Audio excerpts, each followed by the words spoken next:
CFA académique, c'est le CFA de l'Éducation nationale de l'Académie de Limoges. Donc le CFA académique constitue un siège qui est au rectorat de l'Académie de Limoges, qui s'appuie sur des unités de formation par apprentissage, que vous avez certainement visité, au moins une. Les unités de formation par apprentissage sont adossées à des établissements publics scolaires.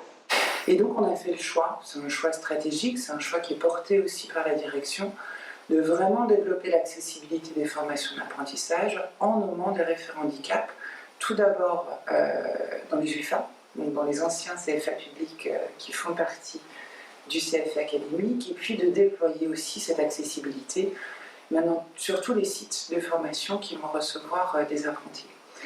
L'autopositionnement et puis également les outils qui sont développés et qui sont portés par le CRFH, ça nous a vraiment aidé sur le diagnostic des pratiques. Quelles sont nos pratiques d'accessibilité? Qu'est-ce qui se passe sur le terrain dans les différentes UFA et à l'échelle du CFA académique? Qu'est-ce qu'on en retire comme état des lieux de notre accessibilité? Ce travail sur l'autopositionnement, il a vraiment à la fois créé du lien, il a permis aussi un partage des pratiques, il a permis une vraie réflexion sur notre accessibilité. Où est-ce qu'on en est?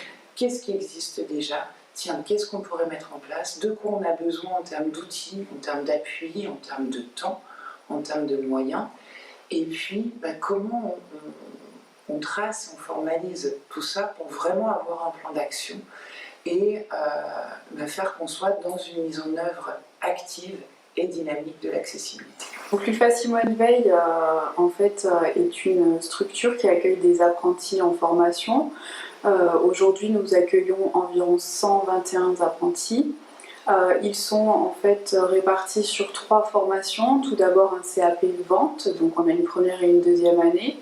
Un bac pro, en fait, métier du commerce et de la vente. Donc là, nous accueillons des secondes, des premières et des terminales. Et puis un BTS management du commerce opérationnel. Nous avons aussi des premières et des deuxièmes années.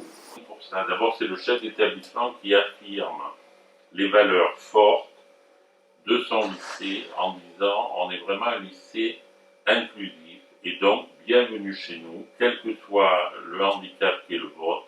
Nous n'avons pas des réponses par coup de baguette magique, mais on va les trouver, les rechercher avec vous et on fera en sorte que votre scolarité soit possible ou la scolarité de votre enfant.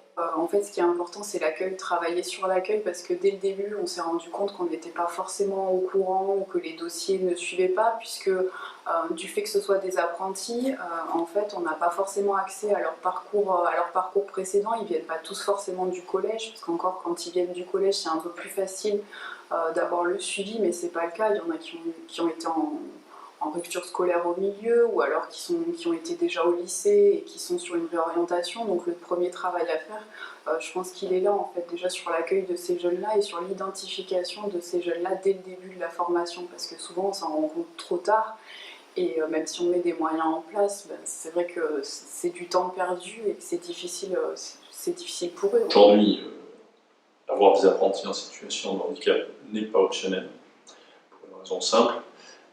C'est que la loi nous l'impose, premier élément. Puis, sur un deuxième élément, le référentiel qualité du FORM nous impose également d'avoir une démarche particulière pour des apprentis en situation de handicap. Il est très clair que dans les années à venir et dans les perspectives qui vont être les nôtres, nous allons renforcer ce dossier. Nous allons partager les bonnes pratiques. Moi, je suis certain que la force de l'exemple est quelque chose de fort. Nous avons pu voir dans certaines UFA que des jeunes ont été pris en charge de manière remarquable. Et à partir de là, eh bien, les bonnes pratiques se diffusent. Madame Gilles en est le premier artisan. Nous allons continuer. Nous allons continuer parce que c'est une nécessité et parce que nous pensons que avoir un réseau qui soit un réseau fort autour de la prise en charge des jeunes en situation de handicap, c'est une vraie plus-value pour les structures, une vraie plus-value à la fois pédagogique, et puis, je le dis quand même, une plus-value humaniste aussi.